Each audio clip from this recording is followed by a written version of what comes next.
Number 9, आई लैश mites. जब आपकी पलकों पर छोटे छोटे कीड़े पार्टी कर रहे होते हैं और आपको पता भी नहीं चलता, इस वक्त आपके चेहरे पर माइक्रोस्कोपिक कीड़े घूम रहे हैं। सुनने में डरावना लगा? इनका नाम है आई लैश माइट्स और ये आपकी आई लैशेज में रहते हैं, बिल्कुल चुपचाप बिना किराए दिए। दिन में ये आराम से आपकी आई लैश फॉलिकल्स के अंदर छुपे रहते हैं, जैसे सो रहे हो, लेकिन रात होते ही ये बाहर निकलते हैं और आपके चेहरे पर क्रॉलिंग शुरू कर देते हैं। यस, जैसे ही आप सोते हो ये छोटा सा कीट आर्मी निकलता है बाहर, घूमता है, पैर करता है और नए एग्स डाल देता है। बेसिकली आपका फेस इनके लिए टिंडर बन जाता है और जो फीमेल माइट्स होती हैं वो आपके आईलैश रूट्स में जाकर अपने एग्स डालती हैं। स्कैरियस्ट पार्ट, ये क्रीचर्स कभी बाहर नहीं जाते, ये वहीं मरते हैं और फिर धीरे धीरे आपकी स्किन में ही डीकम्पोज हो जाते हैं और उनका सारा वेस्ट, ऑयल और डेड बॉडी पार्ट्स वहीं पर रह जाता है। देसी लॉजिक से बोले तो आपके आई लैशेज अब एक घोंसला बन चुके हैं जिसमें पूरी की पूरी जनरेशन रह रही है। स्टडीज कहती हैं उम्र बढ़ने के साथ इनकी संख्या भी बढ़ती है। 60 की उम्र तक तो ऑलमोस्ट हर आईलैश फॉलिकल में एक माइट मौजूद होता है और वो हल्की सी टिकल जो आपको कभी कभी आंखों के पास फील होती है, शायद वो आपकी पलकों पर घूमता हुआ कोई रात का मेहमान है। नंबर 8, जब आपकी बॉडी हर दिन लाखों सेल्स छोड़ देती है और आप उसमें सोते हो, हर सुबह आप उठते हो, बेड से बाहर निकलते हो, पर क्या आप जानते हो जिस तकिए पर आप सिर रखे थे उसमें आप खुद के टुकड़े भरे हुए। आपका बॉडी रोजाना खुद को क्वाइटली शेड करता है और आपको भनक तक नहीं लगती। हर दिन आपकी स्किन 500 मिलियन डेड सेल्स छोड़ती है। वो जो चादर आप हफ्तों से नहीं धो रहे, वो सिर्फ कपड़ा नहीं है, वो एक बायोलॉजिकल म्यूजियम है जिसमें आपकी पुरानी स्किन की परतें, ऑयल, स्वेट और डस्ट जमा है। साइंटिस्ट मानते हैं आपके घर की डस्ट का बड़ा हिस्सा आपके ही डेड स्किन से बना होता है। मतलब जब आप सोचते हो कि घर साफ है, असल में आप खुद के पुराने वर्जन में ही घूम रहे होते हो। और वो डस्ट, वो माइट्स, फंगस और बैक्टीरिया के लिए 5 स्टार होटल है। देसी होम रेमेडी तो कहती है धूप में चादर सुखाओ, जर्म्स मरते हैं, पर असल में आपकी बॉडी हर रात खुद का माइक्रोस्कोपिक ग्रेवयार्ड बना रही होती है और आप उसी में सोते हो। स्कैरियस्ट ट्विस्ट, जब आप किसी को गले लगाते हो तो आप उसके ऊपर भी थोड़े आप छोड़ाते हो। Literal skin to skin data transfer without WiFi. Number 7, ghost notification effect. जब फोन बजा नहीं फिर भी वाइब्रेशन फील हुई, कभी जीन्स की पॉकेट में हल्की सी वाइब्रेशन फील हुई, जैसे कोई मैसेज आया पर जब फोन देखा तो screen blank. Welcome to the ghost notification effect, जब आपका ब्रेन खुद ही नोटिफिकेशंस बनाने लग जाता है। आजकल फोन्स हमारी जिंदगी के इतने बड़े हिस्सा बन चुके हैं कि ब्रेन ने सोचा अब मैं ही बज करवा देता हूं। तो अब अगर आपकी स्किन को हवा छू गई या कपड़ा हिला या मसल हल्का ट्विच कर गया तो ब्रेन तुरंत बोलेगा फोन बजा। आप ट्रेन में बैठे हो, कोई मैसेज का इंतजार कर रहे हो और अचानक लगा अरे उसने रिप्लाई किया, पर फोन तो साइलेंट है और किसी ने मैसेज नहीं किया। स्टडीज कहती हैं करीब 90% स्मार्टफोन यूजर्स को कभी ना कभी ऐसा फील हुआ है। ट्विस्ट ये है कि जितना ज्यादा आप एंग्शियस रहते हो, मिस्ड कॉल ना हो जाए, उतना ज्यादा आपका ब्रेन खुद से फेक अलर्ट्स भेजता रहता है। और अगर आप फोन को पॉकेट से निकालकर बैग में रख दो तो ब्रेन वहीं पर वाइब्रेशन फील करवाना शुरू कर देता है। ऐसा लगता है जैसे आपका नर्वस सिस्टम एक फ्रॉड अलर्ट सिस्टम बन गया है जो दिन भर गोस्ट नोटिफिकेशंस भेजता है। मतलब आपका ब्रेन अब सिर्फ सोच नहीं रहा, वो लिटरली प्रैंक कर रहा है। Number 6, earworm loop. जब एक गाना आपका ब्रेन हाईजैक कर लेता है।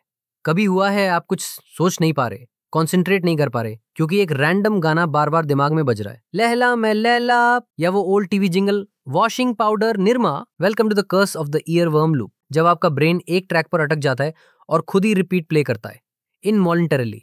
ये कोई मजाक नहीं, स्टडीज के हिसाब से लगभग 98% लोगों को कभी ना कभी ये हुआ है। प्रॉब्लम, ये गाना बंद ही नहीं होता। ब्रश करते हुए, स्कूटर चलाते हुए, रात को नींद से पहले, हर जगह वही लूप। ऐसा लगता है जैसे किसी चीप डीजे ने कंट्रोल ले लिया हो और सिर्फ एक ही बीट पर नाच रहा हो। Why does this happen? क्योंकि आपका ब्रेन अनफिनिश्ड पैटर्न्स को हेट करता है। अगर आपने कोई कैची ट्यून सुना और वो पूरा नहीं हुआ तो ब्रेन उसे खुद कंप्लीट करता रहता है। वो कोरस बार बार बजाता है जैसे बोले भाई मैं सेटिस्फाई नहीं हूं, दोबारा सुन। Some people even feel physical discomfort जब तक वो गाना एक्चुअल में दोबारा सुन ना ले। वर्स्ट पार्ट, स्ट्रेस, बोर्डम और फटीग इस लूप को और तेज कर देते हैं। मतलब आपका माइंड ऑलरेडी टायर्ड है और ऊपर से मेंटल डिस्को भी चला रखा है। कभी लगता है मेरी सोच मेरी नहीं रही। ये अब टी सीरीज की है। Number 5, semantic सैटिएशन। जब कोई सिंपल वर्ड अचानक एलियन लगने लगता है। सोचो आप बार बार किसी वर्ड को बोलते हो, स्कूल स्कूल स्कूल स्कूल, और अचानक वो वर्ड ऐसा लगे जैसे कोई रैंडम आवाज है जिसका कोई मतलब ही नहीं है।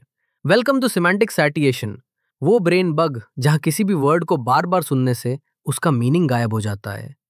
आपने कभी नोटिस किया, आप किसी वर्ड को बार बार बोलो 15-20 बार और एक मोमेंट आता है जब वो टोटली वियर्ड लगने लगता है। लेटर्स टूटे हुए फील होते हैं, वर्ड एलियन भाषा का लगने लगता है और आपका दिमाग कहता है ये तो कभी सुना ही नहीं। इट्स लाइक योर ब्रेन का मीनिंग प्रोसेसर टेम्पोरेली क्रैश कर देता है, जैसे कोई कीबोर्ड लैग करने लगे।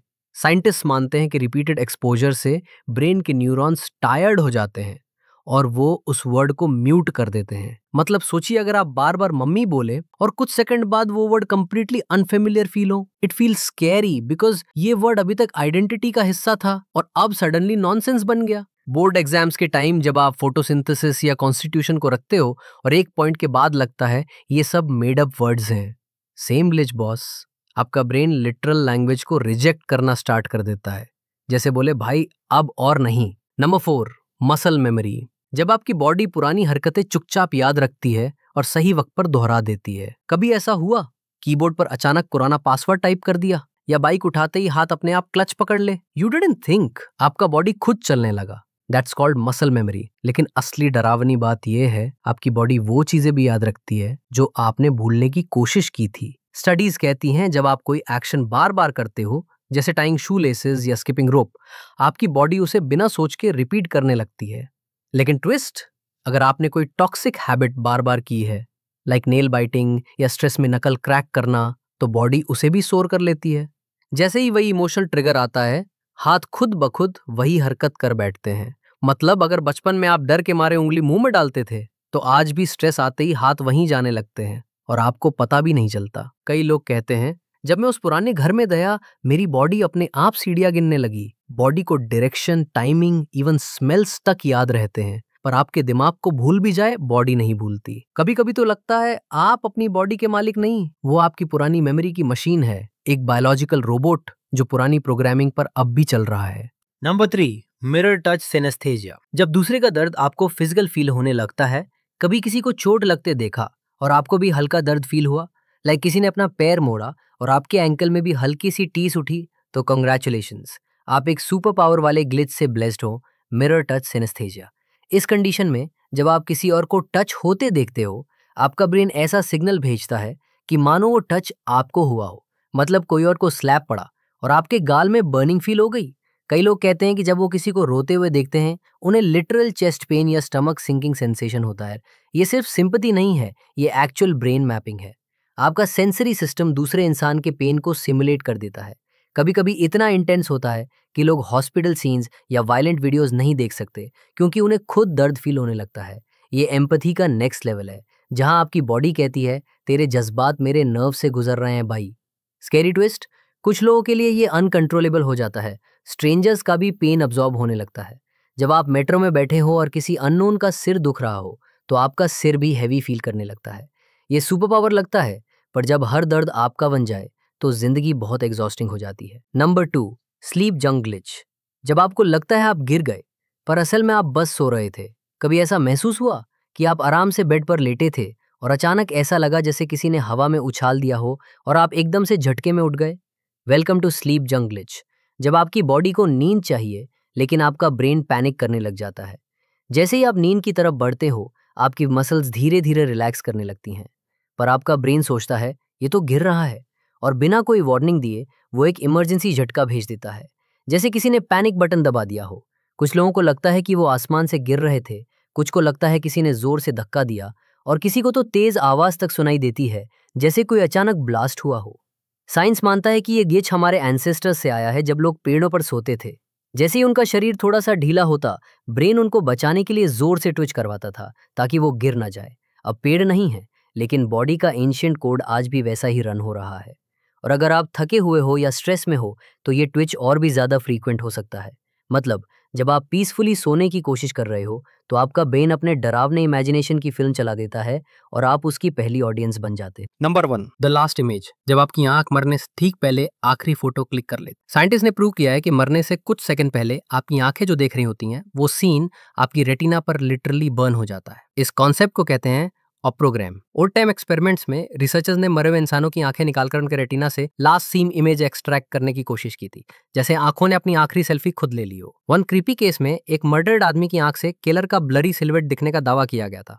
हालांकि साइंस ने इसे पूरी तरह कंफर्म नहीं किया, फिर भी रेटिनल इमेज रिटेंशन एक रियल फिनोमेना है। आपकी आंखों के अंदर light sensitive sales extreme emotional या फिजिकल शॉक में इमेज को फ्रीज कर लेते हैं। सोच के देखो, मरने के ठीक पहले जो भी आप देख रहे हो, वो आपके शरीर में परमानेंटली स्टोर हो सकता है और शायद फॉरेंसिक लैब में किसी माइक्रोस्कोप के नीचे रिवील भी हो। Your last moment might never die with you.